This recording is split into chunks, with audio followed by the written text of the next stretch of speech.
one minute thinking a lorry was going to come flying past me or something like that, but it was so big. So presumably you don't live very far away from this site either? Yeah, I do actually. I travel from Hayes in Heathrow to Hemel Hempstead every day to work driving tankers. You said that your other colleagues, you all swapped numbers, you all accounted for each other. Have you been able to talk to them, though, since you've got back home? Have they been phoning you up? No, but I think one of them might still be down the hospital waiting for a lift to get back from the hospital. But I think we've all been discharged with just minor injuries, which is so lucky. So what sort of injuries did you have? As I say, myself, I've just hurt my back where it pushed us forward so fast. And my chest is really tight from where we've just had to run and run and run. Couldn't stop running because the heat and everything was getting to us. We just had to get as far away as possible. I think one of the other lads has cut his head and hurt his knees. It's mainly like shock. We were all in shock. We're all badly in shock from what happened. OK, well, you have had a narrow escape, as we've said here, and we're just looking at some of the pictures as well of the flames just hitting the sky. And we've also touched base with the police. We saw the press conference, the advice that they've been giving to people as well. So, again, as you watch some of these pictures, what are the feelings that are going through your mind at the moment? Happy and so glad to be here. That's all I keep thinking. I shouldn't be here today. I shouldn't be here. We was not even, we was less than 500 feet away from it, in the same yard, surrounded by gasoline, kerosene, diesel oil, everything. The guys got out of there, and instinct kicks in just to survive and just to get each other and get everyone away, and that's all we done was just get away from it. Get away as far as possible, and I just can't believe the fireman was going the opposite way towards it. The main thing, though, is that you managed to get out of this alive along with the other people who were there at the site. And you've obviously endured a terrible experience, but we thank you as well for taking the time out to talk to us and to relieve what's been a very, very difficult time. And we hope that you recover from your injuries very, very soon. But Terry, thank you so much for joining us here on Sky News. We appreciate your time. Thank you. Bye-bye. Well, if you're just joining us, these are the pictures live from Hemel Hempstead, the scene of a major explosion just after 6 o'clock this morning. 100 police officers on the scene, more than 100 firefighters there. More explosions are expected, but the police are stressing that that is to be expected and is normal in a situation like this where a fuel depot has experienced a major explosion like this. 36 casualties, only 4 of which are serious. The smoke, as you can see there, is moving eastwards. The police are advising people to stay inside. If they are downstream, particularly of that plume of smoke, to stay inside and to shut your windows. At the moment, it appears that this is an accident and not any kind of terrorist attack or anything like that. But it does appear to be an accident at this particular stage. The police say that a number of storage tanks exploded, but as to any more specific detail, we don't know exactly what caused this. But of course, they are calling in resources from a number of firefighting authorities across the country to help with what is a major incident, as you can see there from the pictures. Our reporter Jeff Mead actually broke this story this morning, phoning in to Sky News, and we'll hopefully be able to cross over to him in a moment. But for the moment, we're going to get an update and an overview of what's happened in the last few hours from Paul Brennan.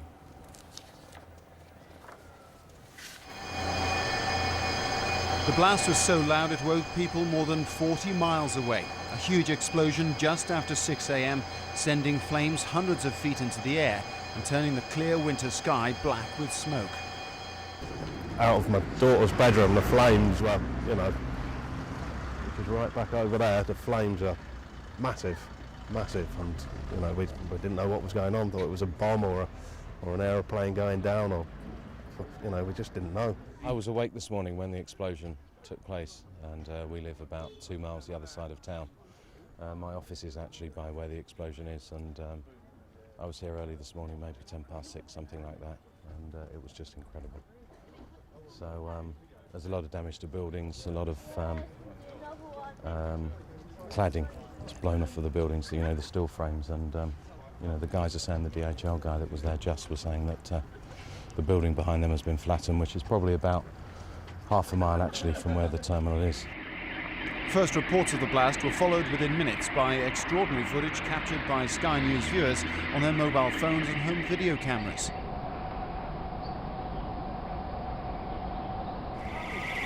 Folks, keep going, please. Keep going, you'll be arrested. Okay? Damage to surrounding areas has been extensive. Walls have collapsed, windows shattered. Had this been a weekday, the staff here would have been ripped to shreds by flying glass. Thankfully, at 6 a.m. on a Sunday, these business units were deserted. Local rumours that a plane had crashed into the depot have now been firmly ruled out by police, and for the moment the cause is simply described as an accident. But such is the intensity of the heat and the volatility of the materials involved, it's still too dangerous for fire crews to enter the depot and attack the root of the blaze. As a result of the operation at the scene, we are anticipating that there will be further explosions during the morning, and we want to reassure the public that that is nothing untoward and is now expected. We did have a fairly major factory fire to deal with from the explosion as well, so we had 6 fire engines deal with that fire outside the perimeter. What we will do is gain enough foam stocks from neighbouring fire services such as Essex and also from the industry, and then really you work from the outside in, but you need enough foam to keep that going, because if you stop that attack at any time before you've done the whole site, then it will just reignite. So that's why it will take a bit of time to make sure we have enough foam stock. The local MP is himself a former firefighter. At the end of the day, you can't put this sort of fire out. I've fought these sort of fires myself down in Essex, and you can't put them out. You can only starve them with fuel. What we have to do now is make sure that we get the right sort of foam tenders in, the right sort of equipment to actually make sure it doesn't spread.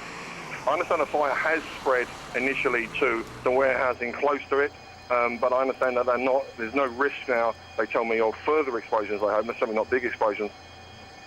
Miraculously, there have been no fatalities. There are 36 confirmed casualties, but only 4 of them are described as being seriously injured. But the operation to put this fire out could take several days. Paul Brennan, Sky News. Well, these are the latest pictures coming into us here at the Sky News Centre. People, I think, perhaps being evacuated from the area. We understand that a large number of people have been evacuated from the immediate vicinity around the explosion. Immediately around it, a large number of buildings have had their windows blown out, as you can see there. And this, of course, is going to take a number of days to clear up. These aren't the most dramatic pictures. We had some ones earlier of parts of the buildings actually damaged with bricks knocked away from the buildings themselves. But dramatic pictures nevertheless. We're joined on the line by Lynn Donaldson, Director of Logistics for Total UK, who I believe partly run the oil depot, the fuel depot, which has been affected by this. Is there any indication at this stage as to what might have caused it? No, at this point in time, we have no information on what has been the cause of the accident. So clearly, once the situation is fully under control, we will be cooperating in a full investigation to determine the root cause of this incident. Can you tell us what actually happens at this depot? It is basically a fuel storage plant, is that correct? Yes, that's right. It's a fuel storage plant. It's an important site for us in the southeast, and we store fuel and supply that to our customers in the southeast. What kind of implications is in effect, the destruction of this depot going to have on the supplies of petrol and fuel in the southeast of England? Well, it's a good question, and we have in the UK a very well-developed logistics infrastructure, and we are capable of dealing with an incident at any particular site.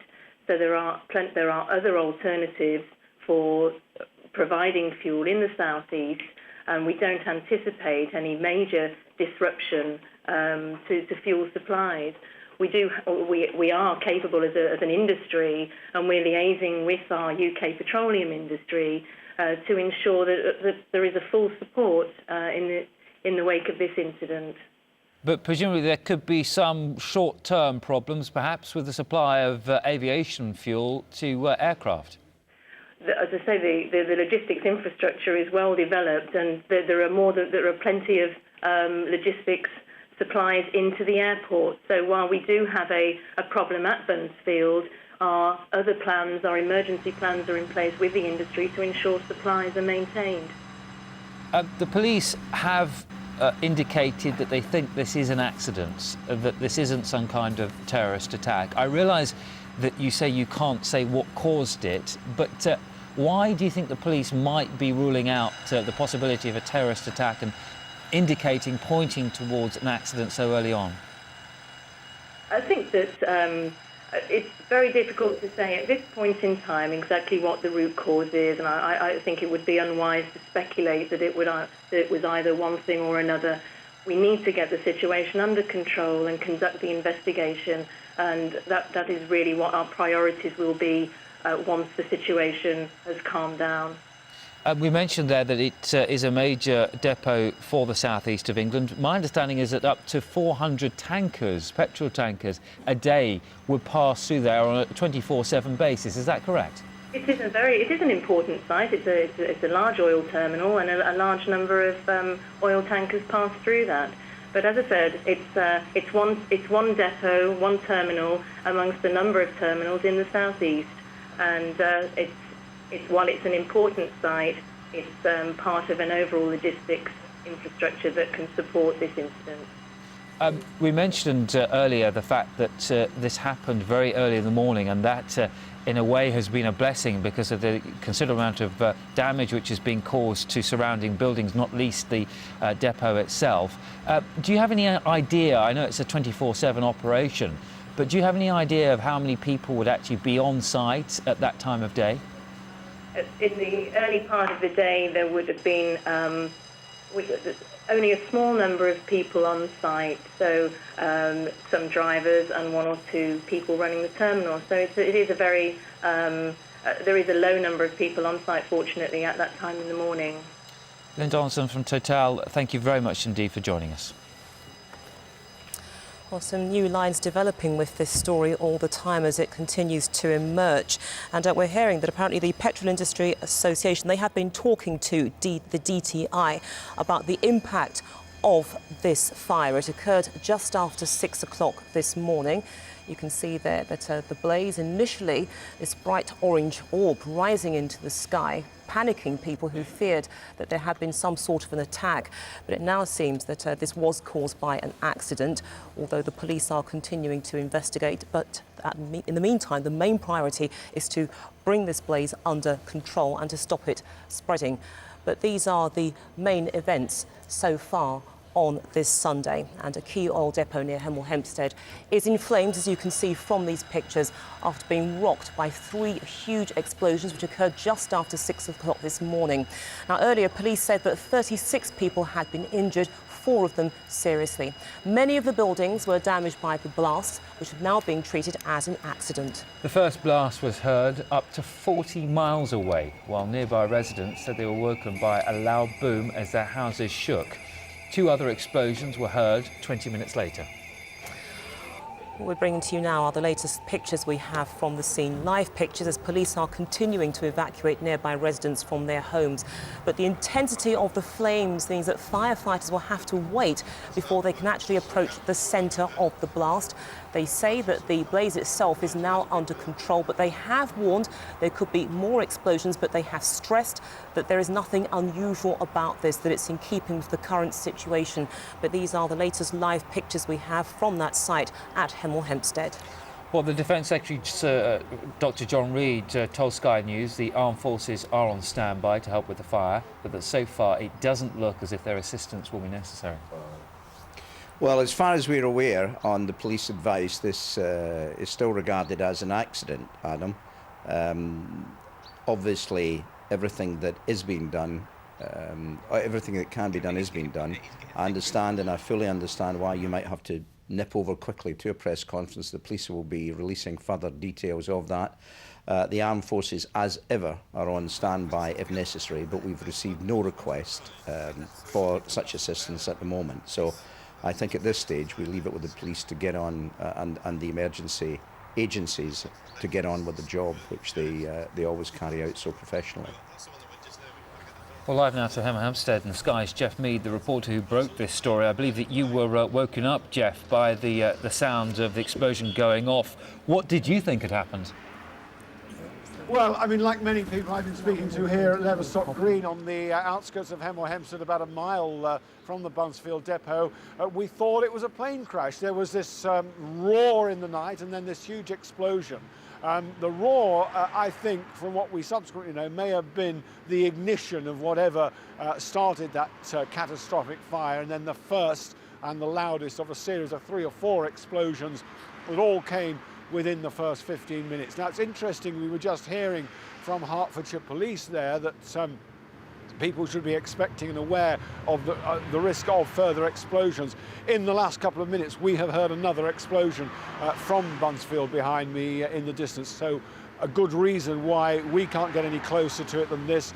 The police have put a cordon. It's very hard to get, in fact impossible to get within a mile of it because of the immediate risk, of course, of subsequent explosions. Remember, 16 million litres of fuel were stored there, one of the biggest depots in the country. So there remains, even 5 hours on, still the potential for further ignition there and explosion there. The other worry, of course, is that huge plume of black smoke and the pollution and environmental impact of that, the health risk from that. That, again, is why people are not being allowed close. At this distance, we're told we're safe. The closer you get to those volatile and very dangerous chemicals, of course, the more risky it would become. It will be several days yet. The police are saying stay indoors if you live in this area. A good many people, I have to say, are disregarding that and are out taking photographs and having a view of an event, I think, which few would ever have thought to have witnessed or would have hoped never to have seen.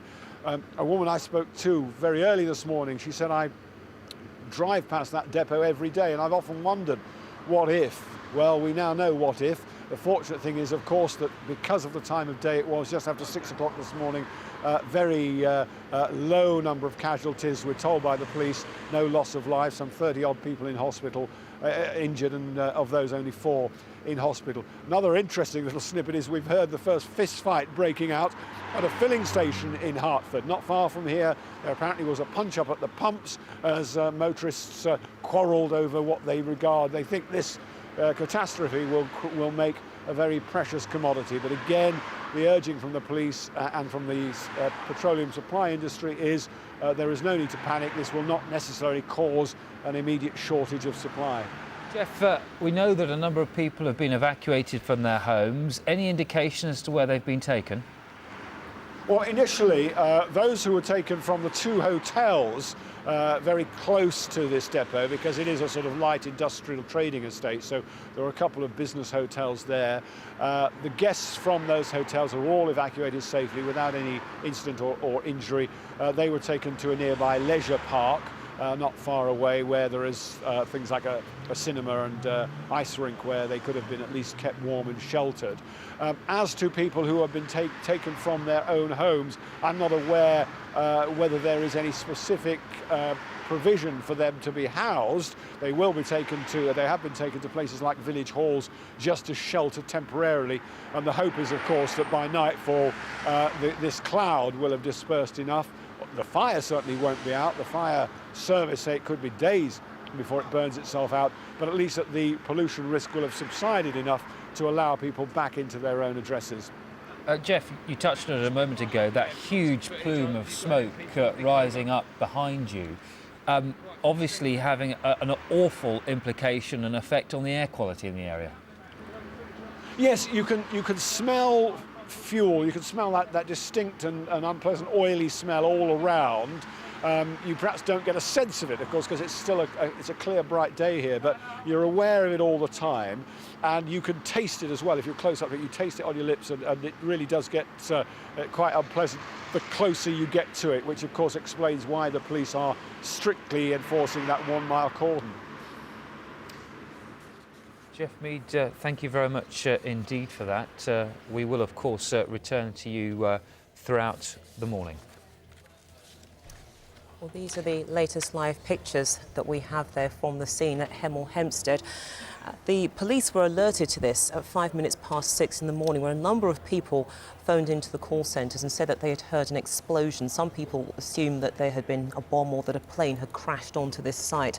But the police and the ambulance crews and the fire brigade swung a rescue plan into action very, very quickly to get down to the scene to assess immediately what had happened.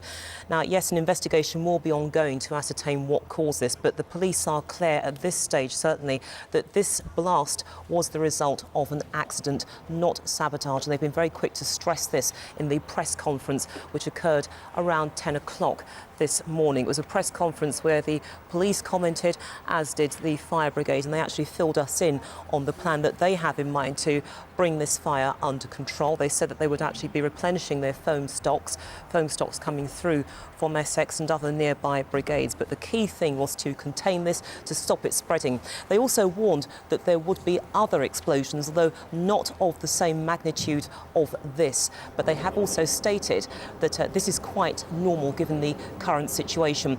But it has emerged really in that point from Jeff Mead in his interview with Martin a few moments ago that really it has engendered panic, even though the police themselves have been trying to contain this. Jeff referred to the fact that there's already been a fist fight at a local petrol station, even though the police have said, look, petrol supplies will not be affected. Indeed, we've been speaking to representatives from the oil company. They have been telling people not to worry because the garages will be stocked up. But clearly that message hasn't quite got through because there have been queues of motorists trying to fill up the tanks. And indeed, some people have got very emotional about the issue, and they've actually had a couple of fisticuffs, but hopefully those haven't developed into anything too serious. So hopefully good tempers will have been restored. But that's the latest that we have on the situation so far. Well, the blast happened at the Buncefield fuel terminal in Leverstock Green near Hemel Hempstead. Nearby houses were damaged and hotels evacuated, with the effects of the blast heard as far away as Oxfordshire. It's a major distribution terminal storing oil, petrol and kerosene, and is a key supplier of aviation fuel for Heathrow Airport. The first explosion happened just after 6 a.m. Two smaller blasts were heard around 6:20. More than 100 firefighters are battling the flames, which have been rising 200 feet into the air.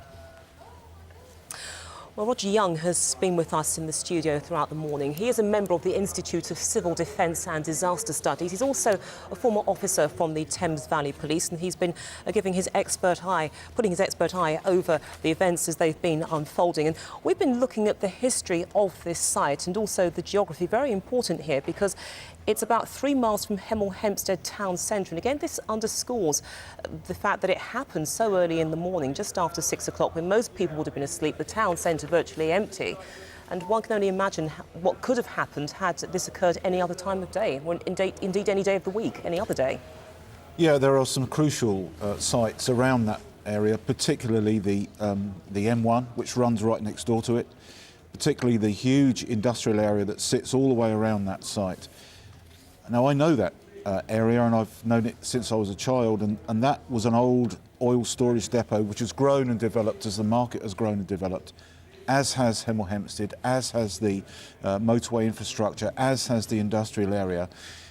And of course the contingency planners for the county, for the fire, the police, the ambulance, the health services, all their plans would have been written and tested according to the way in which the whole area has developed. But you can't get away from the feeling that a lot of people have been expressing to us, either to our reporters at the scene or indeed by the email or text mail services that we've told them to, the means of which they can contact us, is that, look, you know, something like this, we always sensed it would happen. So it doesn't matter how many emergency plans you have in action, at the end of the day, people still feel vulnerable. I'm sure they do, but the testimony that we should look at this morning is that At the moment, we have no reports of any deaths. We have very few people seriously injured, a few people slightly injured. That really proves that the decisions to continue to develop this site and the area around it was done in balance. And those plans will be continuously refined in spite of all this. People are still learning, those responsible for these contingency measures. Oh yes. The events that we see unfolding before us now will be scrutinised not only in Hemel Hempstead, not only in Hertfordshire, but over the whole of the country.